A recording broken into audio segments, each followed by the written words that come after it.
Alright. Hey, Madheader here. I know, it's been a while. I know.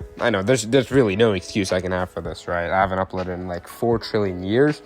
But trust me, perhaps, it's a joke at this point, but maybe we'll get to daily uploads, right? Maybe. But here I am with a accessory tier list. It's less of a tier list and more so an investment guide.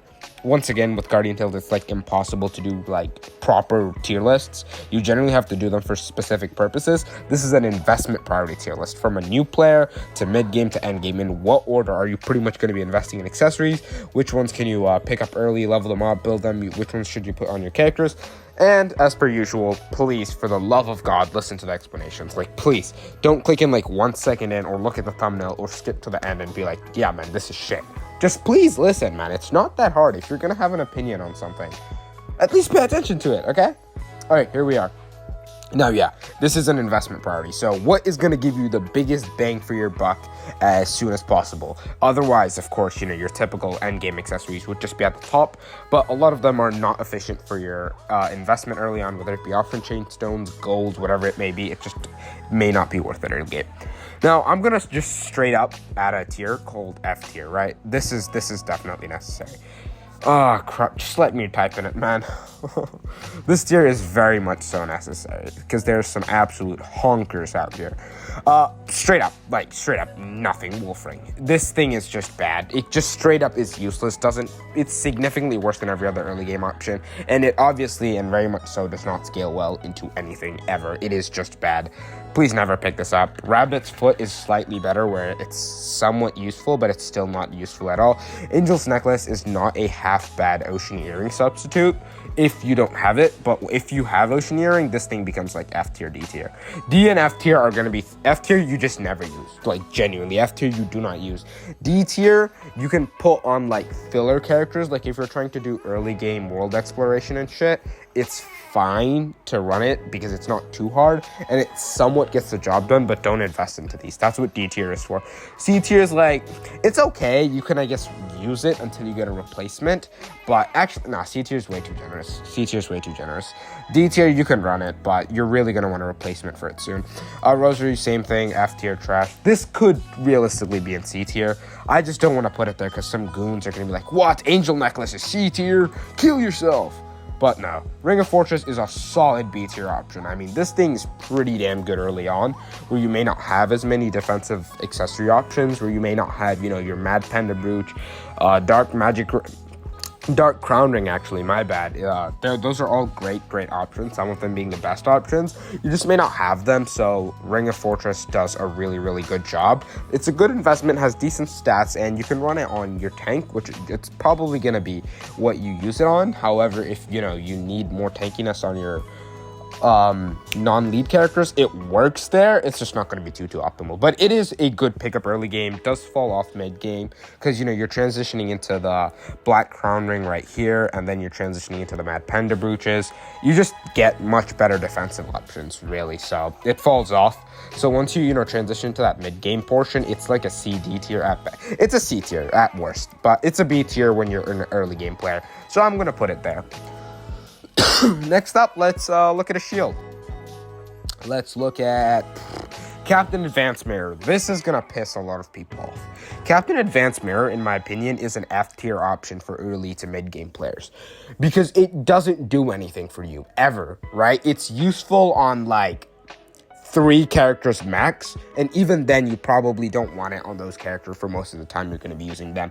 Future Princess, it is actually pretty decent on, but that's primarily an arena and lead Coliseum option. Even then, it's so expensive. You are going to need perfect rolls on everything. Flat defense, HP, light attack, weapon skill, regen speed, skill damage. You're going to need perfect rolls across the whole board, and on a mirror piece of equipment, that's impossible to do unless you're super lucky or are just wailing on the game. It's just a horrible investment early to mid game, and end game it can be nice, but even then it's more of a luxury than a necessity. If you have it end game, it's nice. If you don't, it's oh well, whatever, because you still have decent options across the board early to mid game if you're looking for a lead tanker shield. I mean, Mirror Shield, which we're going to talk about later, is Future Princess's best option early to mid game. Just straight up. It gives you the stats you need, like weapon screw, jump speed, skill damage. It gives you some decent tanky stats, and it's good. Super cheap, super affordable, can comfortably get it.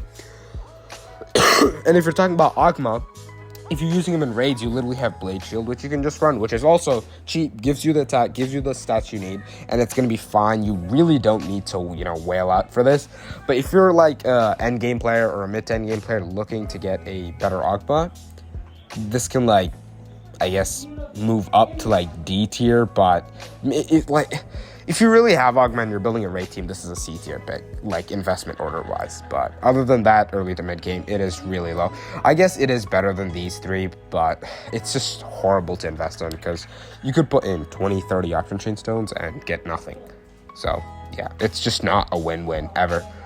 Was that not? That is Rabbit's Foot. Necklace of, I forget. But yeah, it's another one of those generic ones where it's just defensive, but it's just not very good at all.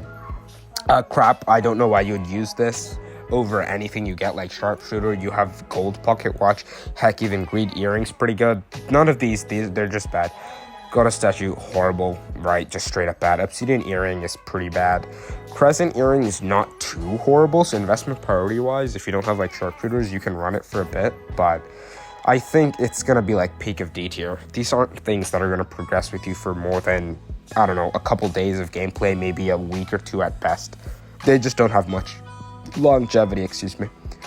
Amethyst Earring is the same thing, right? They're not going to last very long. They just aren't. And once again, I'm going to clarify, this is an investment priority list, not a, a functional usage list. Otherwise, Captain Mirror wouldn't be with these trash. So please pay attention to that. And once again, these are your filler elemental rings. They're not very good, especially considering that, they're filler, so you can't even use them on other characters. So if you're building them for an Earth character, you can only use them on that Earth character, and they're not even good for it anyway. It's also because you have two absurdly powerful early game options in the form of Sharpshooter, which is a straight up S tier investment in terms of priority, because you can use this anywhere, raids, expedition, etc. It does lose a slight bit of value in expedition due to the advent of these accessories. I forget what they're called, but they are kill enemy, get attack boost accessories, which you can get for pretty cheap in the Buster Shop, and they don't even really need to be limit broken. So these are also really good options for there, so they lose a bit of value. However, don't get me wrong, Sharpshooters are insanely broken. Super, super good off-fleet options. They work in every single content. You can get them early game, mid game, end game. They're super easy to roll because all you need is attack, and that's pretty much really, really it. Other stats can be nice to have, but yeah, you get attack and then you get the MLB crit and then the base crit, and you're just good. You're completely chilling. Super, super easy to max, super, super comfortable, super cheap, super affordable. Phenomenal accessory. And then we're going to go with it. Actually, we're going to hold this older cousin off for later. Let's do a fun one. Let's do Earth Necklace. This is going to be a really fun one. Earth Necklace, I think, is an S tier no matter what. At any stage of the game, Earth Necklace is so much value because it gives your lead character weapon skill, regen speed, skill damage. It gives them decent bulk. It gives them decent damage. Obviously, it's not meant for damage, but it's a good balanced accessory that is pretty much never going to fall off. Like, it's genuinely really good in just about anything except raids and boss rushes. And it's not even the worst in boss rush because the defensive options on it are pretty good. But yeah, it's really freaking good. If you can get one of these early on, you are chilling. Next up is Elphabas, which is just a really, really niche option. I'm going to put it in like C tier because it's not a good dedicated tanker shield because it isn't. It provides horrible defensive stats for that. And it's honestly just a rundown Captain Mirror. It's so mid. It's just bad. Don't build a shield. Lionheart is actually going to be C tier. Not because it's good, but because of the fact that it's simply better than all of these. So if you somehow, get this from a pull, don't buy this from the shop. It's not worth like 2 million gold. That's insane. Never spend 2 million gold on this early game. It's going to cripple you on gold, and it's not going to give you the returns you were expecting, okay? If you get this from some gacha pull or item dungeon, it can be nice to have, especially if you're lacking better shielding options or you're running multiple tanks. It's not bad, but it's not very investment worthy. But it is C tier because you can use it. It will perform better than Captain Advanced Mirror for sure, right? Definitely guaranteed. Advanced Shield, I think, is even worse. Like, These and Elphaba are just, they're 1 and 2. Aegis Shields, I'm actually going to put in like A tier because it's B tier. The reasoning is it's so hard to farm. Like, it is extremely time consuming to farm this thing. Otherwise, it would have been higher because it is technically like the best in slot, if not, by a small bit. It is the best in slot by a small bit, but it is still really, really damn good. However, it is so painful to farm. All those bottle caps you're going to need to max limit break this thing, to even buy a copy, it's very tedious, and early to mid game, you cannot do it. It's going to be painful. I don't recommend it. And there's just better bottle cap priorities early game, especially because you're not going to be able to comfortably clear all the levels of Camazon. So it's A tier, B tier at best. It definitely scales better than Ring of Fortress, though. Much better. Next up, let's cover the basic unique shields, right? These are all going to be A tiers because they are so nice, right? Really nice shields. They're very stat efficient for your tanks because they only give you tanking stats, and you really only care about those. Ignore things like flat base damage reduction. What else? Things like percentage skill damage on your shields for tanks, it just doesn't matter. The only character that benefits from things like skill damage or weapon skill regen speed as a tank is Future Princess, and that is if she's lead. And if she's not lead, she just runs with basic tanker stats. These are very good shields, great defensive stats, and the thing about these is that they are all within tankers, not tanker, I forget which one's this. This is Wyvern, tanker, I forget what this one's called, but they're all within 1 to 2% stat differences between each other, so it doesn't really matter which one you pick. I do think Wyvern is 1% ahead of the rest, so it is, ever so slightly the smallest bit better if you're looking for a tanking option early game. But yeah, they're all pretty much the same. Doesn't matter which one you go with. They're all good options until you get some of the better ones. Let's go with Goblin Chief. Goblin Chief is peak of S tier. This shield is so cheap in Boss Rush Shop, super affordable, can get it really early. Even though there are other really good options in Boss Rush Shop, I recommend you get this. It's top-notch shield. You get some of the strongest initial tanking boosts just from this alone because the crit resistance and the defense stats on it are really damn good. And as you slowly get more copies, it only gets better and better. Definitely really good investment whatever stage of the game you're at. And if your tanker already has max limit broken Aegis shield because you're a mid to end game player who grinded the crap out of Camazon, I don't know why you did that, but all power to you. You still have this as a really good option in case you need to resist crits or you have other tanks who want to use it. And trust me, you will eventually need multiple tanks end game. You just will. Let's see, what do we cover next? Chase Love Brooch is C tier, top of D tier. Once again, decent filler option, but it's not going to last long, especially because copies of it are going to be super hard to come by. It's not going to limit break fast, and you're actually going to need to roll it a tad bit. Frost Queen Shield, I would say it is better. It is better than Lionheart Shield, but once again, copies are going to be super hard to come by. It's very painful to limit break a lot of the legendary gear. This is going to be D tier. It's not very great. Next up, let's look at Sniper Goggles. Sniper Goggles is peak of S tier. I'm only putting it behind Minotaur Shield. Not Minotaur Shield. I'm sorry, Goblin Chief Shield. Oh my god. Okay, I'm so sorry. I think I might have been calling it Minotaur Shield the whole time. It's Goblin Chief, okay? Very sorry for that. But Sniper Goggles is insane. It is the upgrade to Sniper Goggle. To Sharpshooter, okay? It's pretty much your best in slot off-lead DPS option just about anywhere you want damage. In PvP, obviously not, because you want balanced stats in it, because the longer you survive, the more damage you do. The more damage you do, the more faster your opponent dies. Blah. Simple. Use your head. But yeah, it's just a straight up upgrade to Sharpshooter. It is a lot less accessible than Sharpshooter, but overall, mid to end game, it scales ridiculously hard. This thing's pretty much never going to be put out of the meta, ever. The only reason Goblin Chief is ahead of it is because you only need one Goblin Chief, and you can comfortably get that one copy you need, whereas for Sniper Goggles, you need lots of copies, at least 2 or 3. Next up, we're going to talk about pretty much the most commonly known accessory, I think, early game, and that's going to be Gold Pocket Watch. I'm actually going to put this behind, Earth Necklace and Sharpshooter. Earth Necklace has its spot, but it's probably going to be surprising to a lot of people to see me rank this below Sharpshooter, and the reason is because it doesn't scale as hard. You can really easily and comfortably get better lead options, right? For example, even Black Crown Ring. I really rate Black Crown Ring highly because you don't need all that weapon skill damage and weapon skill regen speed and skill damage from Golden Pocket Watch. The tankiness from Black Crown Ring for later in the story, especially if you're trying to push that content, combined with the weapon skill regen speed, really makes this a better option in my opinion. Because you want to survive more later, especially if you're trying to push that content. If you're new, that survivability is a lot more important than the weapon skill regen speed from here. But it is still, your best early game lead option for whatever character you're running that uses the weapon skill a lot. Very good. Kama Al, Yunha, Claude, all those really solid lead characters really love it. They appreciate the skill damage. They appreciate the weapon skill regen speed. They appreciate the attack. It's a very good accessory. It just falls off really hard mid to end game. Like, it sees no use there. I don't know the last time I've touched my gold pocket watch. Next up is Captain Mirror. It's C tier, B tier. If you have Future Princess and you run her lead, it's a B tier option because it is pretty nice there. You get weapon skill regen speed, you get skill damage, decent tanking stats. But if you don't have her, it's D tier maybe even, or bottom of C tier.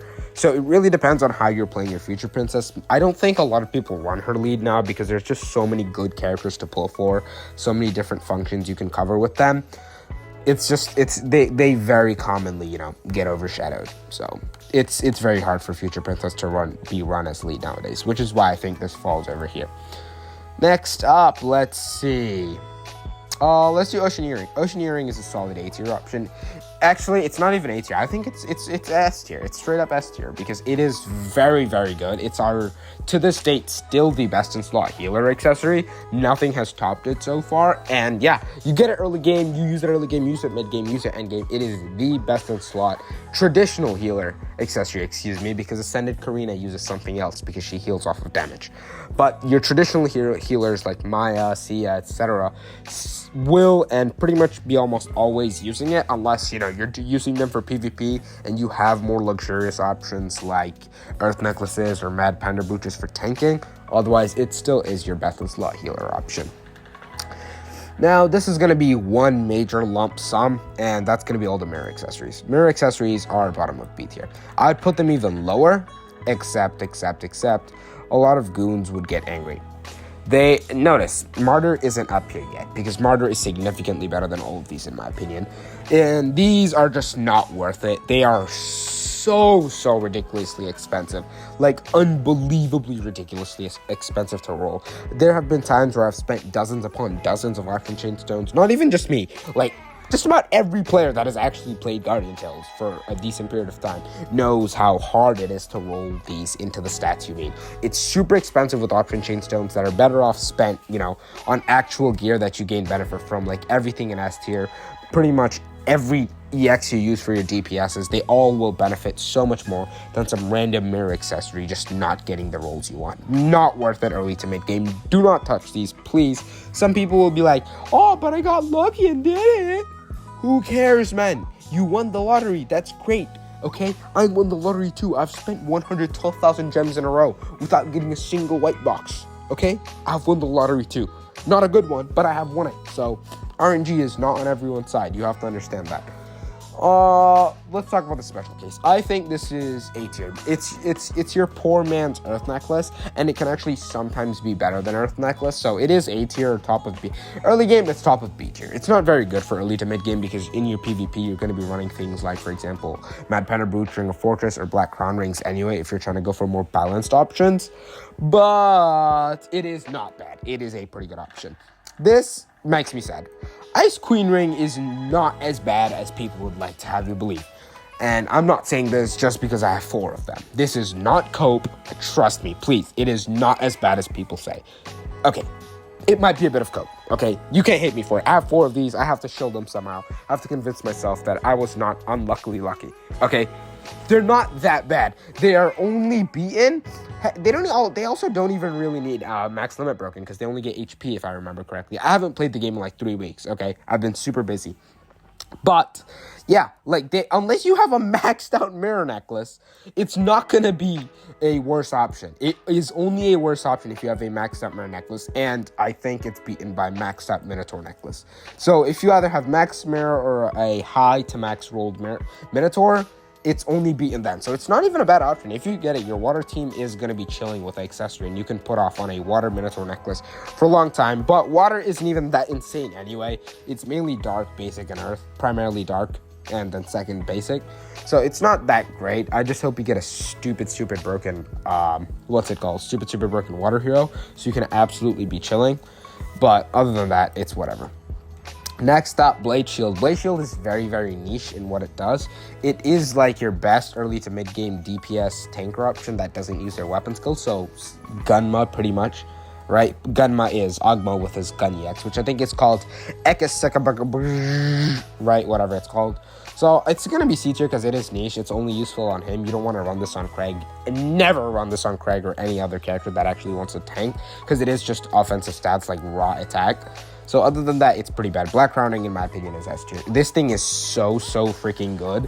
You're going to be, because up until you get Mad Panda Booches, like Limit Broken or a couple of copies of them, Black Crowning is going to be your go-to mixed option of armor and magic and weapon speed, regen speed. It is very, very good. I find it to be highly useful because it's comfortable. Like, it is a comfortable option for clearing story, comfortable option for camo zone. And as an early to mid game player, I don't recommend pushing for damage and going glass cannon comms and items. Some people will be like, oh, you know, man, just toughen up and just do it. It's not even that hard anyway. The issue is, you're a new player, you're probably not going to understand the game, you're not going to make the correct decisions, you're not going to build everything properly, you might not even have the correct accessories, which this video should help you fix. But comfort is most important early to mid game. Don't focus on min-maxing every drop of damage. Go for comfort, please. Just because, you know, more damage is cooler or it's recommended, it's probably not going to be the best for you if you don't know how to play the game or you're not the best at dodging. And yeah, I get it, you're going to have to fix that someday, sometime soon. Just go for a comfort, okay? Unless you just prefer the raw damage.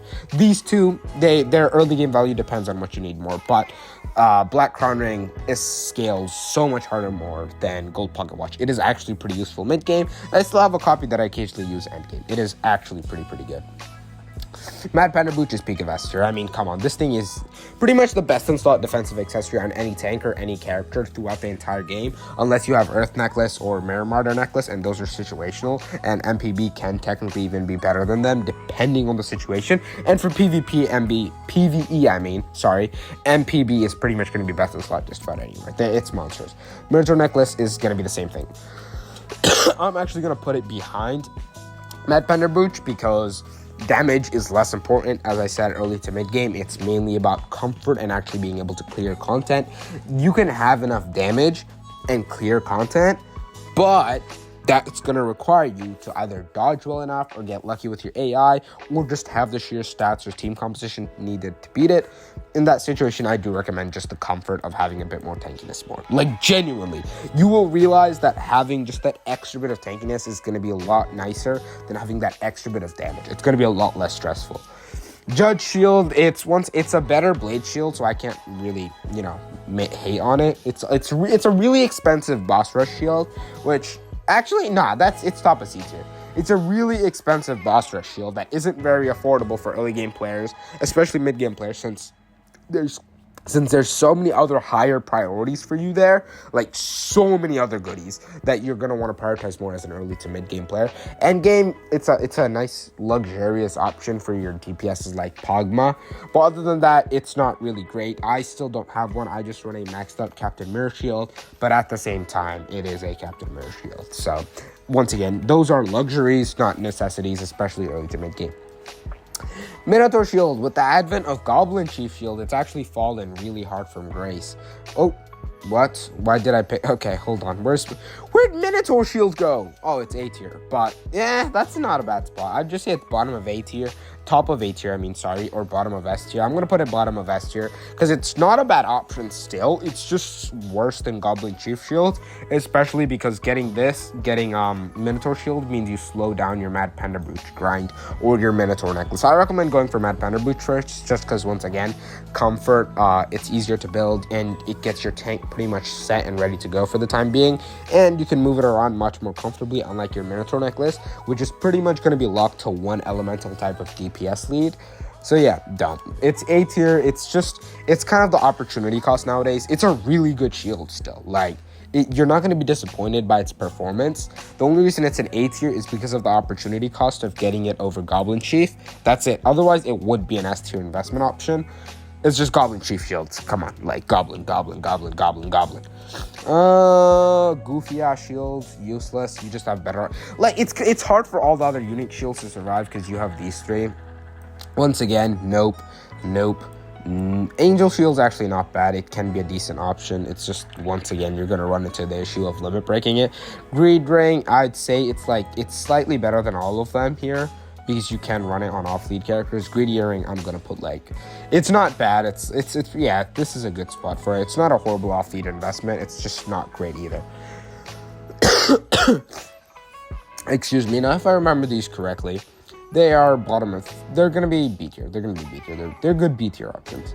These are off-lead, kill, blank enemy, get increased attack accessories. They're very nice for mobbing content like Expedition. They can allow you to alleviate the sharpshooter grind. However, they're not very useful outside of mobbing content. And one really good plus is that they don't really need limit broken copies since most of their power is within their base kit. So that's nice. That's why they're in B tier. Melody Earring, it's just straight up useless. Attack decrease. They're not useless. It's just very niche. What is it moving, man? Get that crap down here. Dawn Ring, I believe, is poor man's Martyr necklace or Earth necklace, so it's just not very useful unless you're a brokey. Honor Ring and Ring of Belief, I think just yeah. I believe Honor Ring is the one that gives you the attack decrease negation, so that's the worst one. Ring of Belief is a pretty decent. I forget. I always flip the stats between two of these. The one that doesn't give you attack decrease negation is the better one. So if this is the one that does it, it's a decent off-lead tanker option. And yeah, it's not bad. It's really, really not bad. These two, once again, are just decent mobbing options from what I remember, if I recall. Right? Not too bad. Really not too bad. So they're both pretty good. You're going to just use them for content that they need it in, or if a character can comfortably use them, such as, for example, Claude. Claude very much likes them. I'm just going to put this behind, like, right here. But yeah, that's it. This is a investment priority tier list. I think it looks pretty good. If you have any, questions or concerns or anything you really want to talk about, join my Discord, drop a comment, like, subscribe maybe, right? Maybe. That's always an option. But yeah, I'm not going to hold you to anything. I'll try to upload more. I know a lot of you guys really look forward to my videos. I've gotten lots of requests, and I'm sorry for it. I will see you all in the next one. Hope you all enjoyed this. Bye.